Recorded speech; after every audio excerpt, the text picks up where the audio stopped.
No. Yeah, I don't have an opening statement. I'm not an opening statement kind of girl. Suzy, after this season, where probably it was a season that maybe a lot of people didn't expect you to have, considering injuries and everything, going into next season, you're hoping to get four players. Yeah. But with Madison, you don't know. So I mean, how do you prepare going into another season? Not know. Do you have two different playbooks? Do you have the if we have Madison playbook and if we don't have Madison playbook? Well, she's becoming a pretty good outside shooter at this point, so I don't know. I don't know if we're going to post her. She might be our best shooter.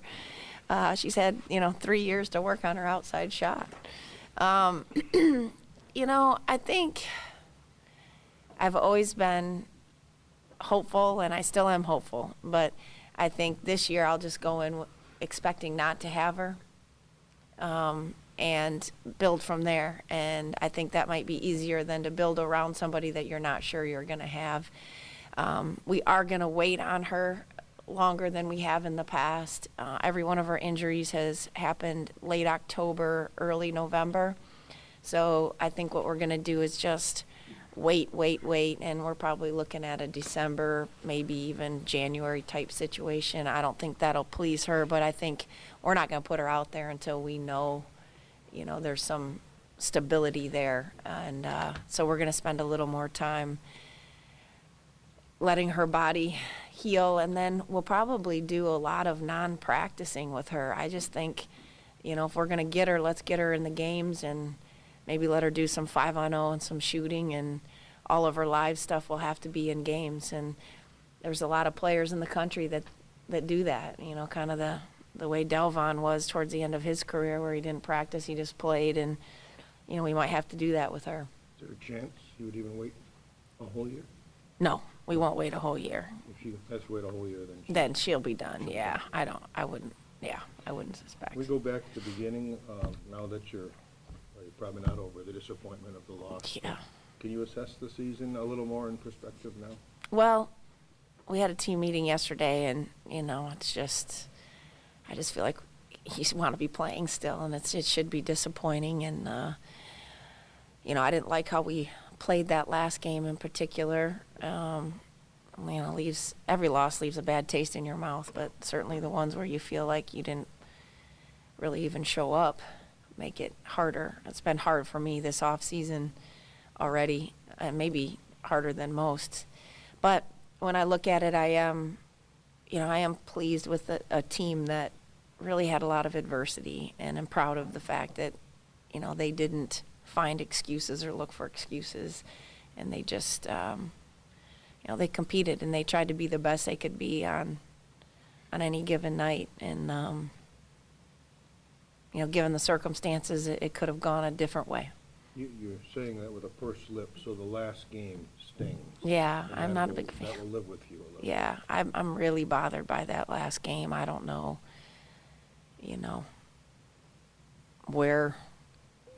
what happened there, but it, and that was the best Maryland's ever played. They got beat in the Sweet 16, to go to the Sweet 16 last year on that same court at home by Louisville, and they weren't going to have it this year for sure. And so that was the bet. I mean, when Alyssa Thomas is hitting 3-point shots, she's 4 for 11 on the entire season. They had a little more gumption. They had a little more want to, but I just didn't like, the way we ended, and it just really bothers me still. Because we're better than that. Tape of that yet, or did you Yes, I have. Yeah, I've probably seen it 3 or 4 times. So, and we got to get better in some areas, certainly. I think we had some limitations this year, offensively in particular. And there's some players that, I think kind of disappeared a little bit, I'm not sure why, but that's something we got to get to the bottom of. And I don't think in this business and this situation, and especially in postseason, you got to keep daring to risk. You can't gain if you're not willing to put yourself out there. And, I want to see a little more risk-taking and a little more focus on, my ability to contribute to the team more consistently.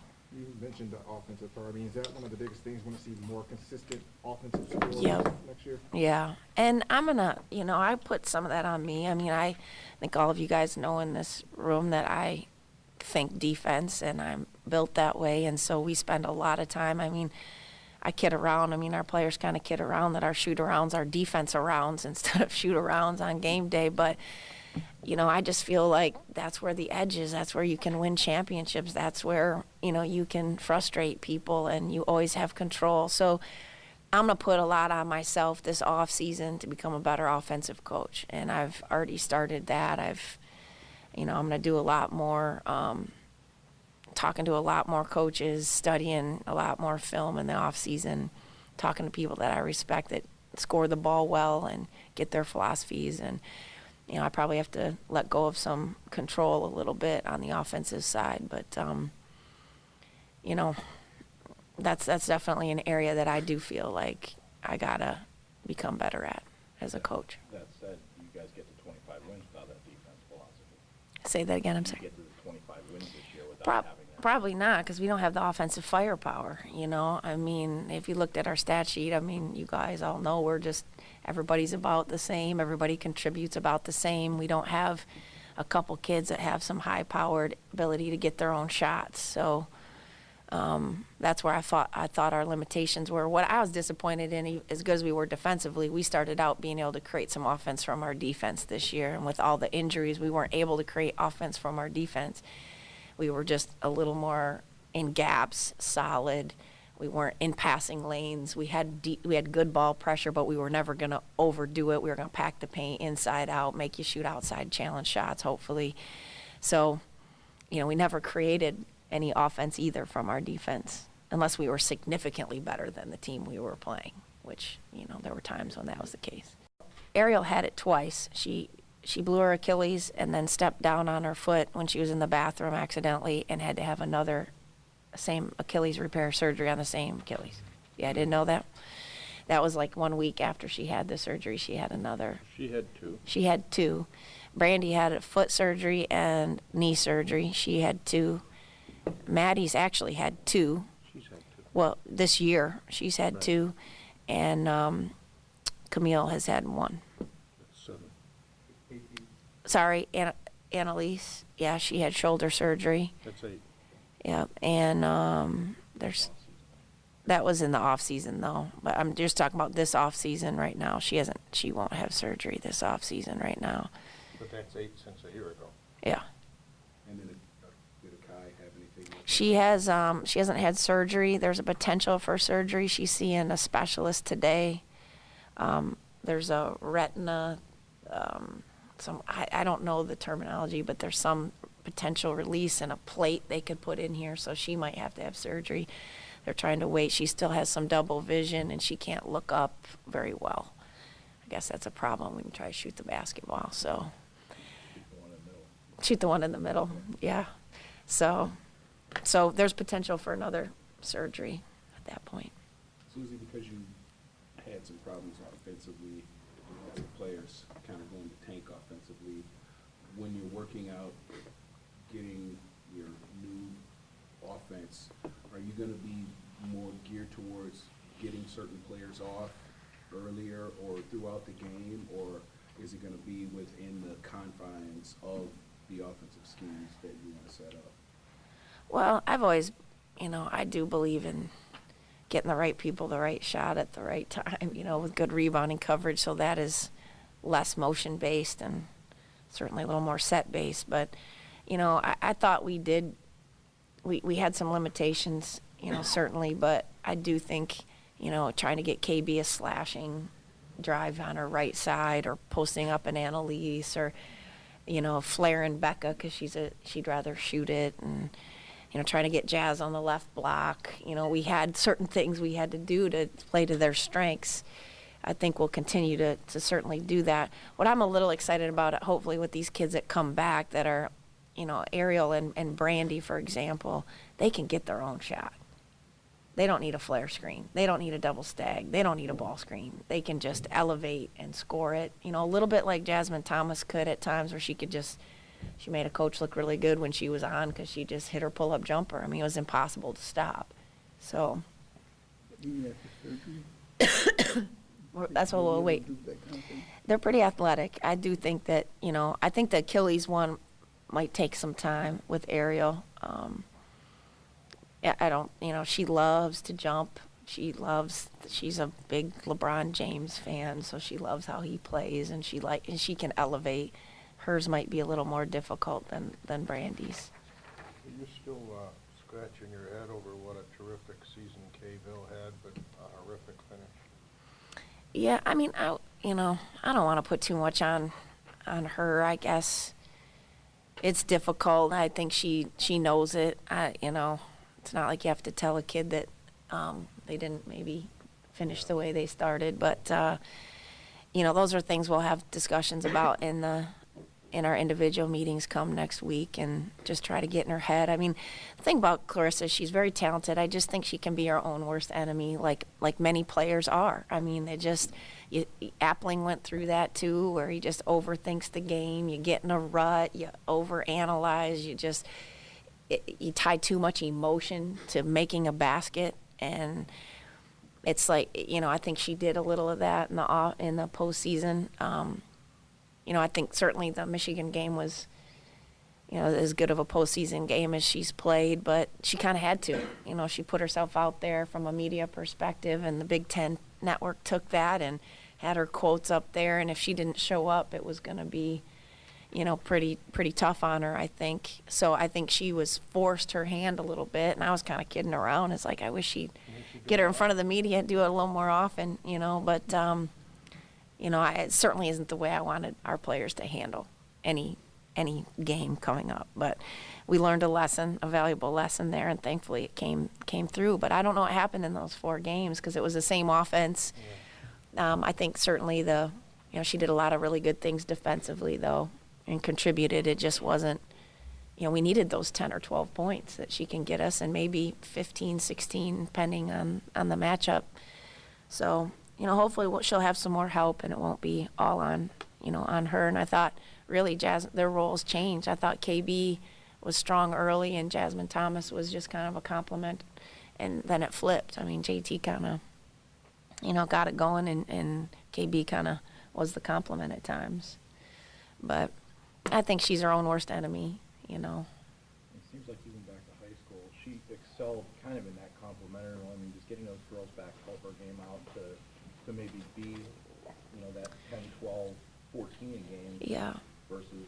I hope so. And I also think she played a ton of minutes, and sometimes taking a break is a good thing. The bench, being able to sit somebody, I'm sure just like on the men's side, when Trice played well, it probably got Appling a little more motivated, vice versa. I mean, I think competition is good as long as it's healthy on your team. And that was the one thing I'm not sure we had through the year. Everybody played because they had to. There was not other options. So to have more options, hopefully, is what would be good. Coach, you said before, had you guys been healthy, a lot of these players that were starting probably would have just been, role players. So how does, them being thrown into the fire this season help you guys going forward? And is there anybody specifically, that really kind of surprised you? You're pleased with their growth? I definitely think I would put Clarissa and Annalise in those roles for sure, as people that I wouldn't say surprised me, but it was nice to see them step up to the plate and adjust a little bit. I mean, they certainly had times where they were better than others, but this was their first opportunity really to step forward, I think, and have to be the go-to players and put the pressure on themselves. And sometimes they hit a home run, and other times it was a single, and sometimes they struck out. But I think just that mental approach to the game, knowing that you're significant and you matter, I think was an important lesson for many of these kids to learn. Those 2 in particular, I think, will hopefully carry that over into next season. I just would like 1 year of health. That's all. I'm just asking for 1 year where we got everybody, 90 to 100%. And I don't know if that's doable, but we're going to try some things this off season, change some things significantly to see if we can impact some devastating losses. That's what I'm saying, though, in the bigger picture, throw out that Maryland game. With 8 surgeries, didn't this team overachieve? Well, yeah, I think so. I do. If you're asking, did they overachieve? Yes. I think each one of those kids found a way, and we weren't great. You didn't look at us on paper and go, oh, I'm scared of that team. But I think they just found ways to fight and compete. And I am proud. I do think they did overachieve in circumstances. But that's not good enough. You just want to keep playing. Suzy, this isn't a knock on Schiff or JT, but is this sort of the first off season in a couple off seasons where you're not losing 3 major contributors, and potentially you could make a lot of growth? You have a lot of people coming back that have been in it, and other people that are going to be in it that are big time potential players. Yeah, it is kind of an interesting dynamic this off season. You look at this year's team and what they achieved compared to the talent level from a year ago when you had, Porcher and Taylor and LaKendra, and losing those 3 was, you're right, it seemed like, oh no, what are we going to do? Who's going to step up? So Or even Kalisha the year before. Cal and Britt and Satara the year before, yeah, and we were able to, each year it just seems like they've been able to, somebody has stepped up. But, yeah, I don't know if it'll be, the will to win that Jasmine Thomas had down the stretch, though, is something that I hope inspires a Clarissa and Annalise, who are seniors, to see that kid just literally play in some ways maybe beyond her abilities at times and put a team on her back. I hope that's a lesson that they carry forward. But you're right. I mean, I do think Schiff was as good of a leader as we've had. Very tough kid. Just did so much behind the scenes that was worth points and rebounds, and managed people the right way and really helped us. JT was the will to win without question. And then Tracy, we don't talk a lot about Tracy Nogle, but Tracy Nogle was extremely significant on this team. Just her ability to create atmosphere and keep things light, but knows when to put her arm around somebody and get into them a little bit. Everybody had their role, so it might not be points and rebounds, but I'm a little bit concerned about leadership in the off season. Does Jasmine have a chance to play somewhere? She does, and we're working on that right now. She wants to play overseas. Schiff no, and doesn't really want to. She's comes back this fall for her student teaching, and as you know, Tracy starts med school. Jasmine Hines would seem like an intriguing off-season development. How do you get her to that point where she understands her power and, with all because you would sit her with all the spin moves and everything. And so how do you get her to the point of understanding what she has and applying that during the off season and going into next season? Yeah, well, you guys probably don't know this about her either, but she tore her hamstring up by her glute in the summer. So she's been hampered by that all year, and it still bothers her, and she's been on meds and different things that they do. And actually, the best thing that we got to do for Jasmine Hines right now is let it heal. She needs, probably 10 weeks of no running and no activity. And the problem with those things, you guys know, they just never go away. And that's a big girl. So, there were times when, she struggled. And so she's got to get healthy. It's not a surgery based at this point. There's a potential for that, I think. But hopefully we're going to try to let this thing heal. She played the whole season with that. Yeah, it was like a tear on her. You just didn't reveal it, right? Yeah, I didn't really say a whole lot about it because she was playing. I guess she was one of the healthy ones. But yeah, she, from mid-August, she would drive home to Central Lake and it would be painful. She'd sit in a car and it was painful. And then they gave her some medicine that helped, but it's a medicine that you can't be on for very long because it rips up your stomach. So they would have to take her off it. When she was off of it for periods of time, it was extremely painful. Then they put her back on it. She's off them right now, just because your body can't take that kind of medicine. It gives you ulcers and tears up your stomach. But so she's one that I think that she needs rest. She needs to lighten up a little bit. She's not overweight or anything like that, but I think, maybe just leaning out 5 to 7 pounds could help her. And then she's got to learn some finesse to her game. She's all power all the time, and she's got to learn to have a little finesse to her game. When you think back, when you think back to last season and a point where Jasmine Thomas could not make your rotation because you just were not on the same page with her, did you see this coming where you're talking about her as the leader of your team that's driving what you're doing, and no one is more on the same page mentally than you are with her? Yeah, no, not at all. And like I said, I mean, she taught me a lot about coaching this year, and it's my job to be a better communicator in whatever way they need me to be. And sometimes I'm kind of feisty and emotional and competitive, and that just didn't speak to her. It was not her language. So I learned it this year, and was forced to, given the circumstances with Kiana. So I'm glad it happened the way it happened. I would never go into it saying that she, her and I would ever be probably 100% on the same page, but I'm really grateful and thankful, and she's, her and I have, really come a long way. And I think if her, and she said at the banquet, if her and I don't get on the same page, this team is not 25-9 and in a postseason, and maybe not even in an NIT. And that's the truth. And it was just as much her as it was me. And she won me over early, and we just found a way to sit down a lot and talk, and for me to figure out and let go of some of the past and just coach the kid that's right in front of me. And that's not easy to do sometimes when you've had some past run-ins with kids. You got those little, harbor those feelings, but you're always waiting for them to show back up again. And to her credit, she didn't. It's funny because her game is innately feisty like that. Yeah, I know. She doesn't, her personality is so uniquely different than how she plays. Yes. Coach, do you go into this offseason with any different kind of, level, I guess, of anxiousness, just knowing, what you guys were able to do this year shorthanded, knowing kind of what you have waiting for you next year already? Is it a different, do you feel a different level, I guess, of just anticipation as you head into this offseason specifically? Yeah, my anticipation and anxiety level is a little bit more with getting healthy and figuring out what we have to do to, sustain. And it's not just us. I mean, other teams have had significant injuries.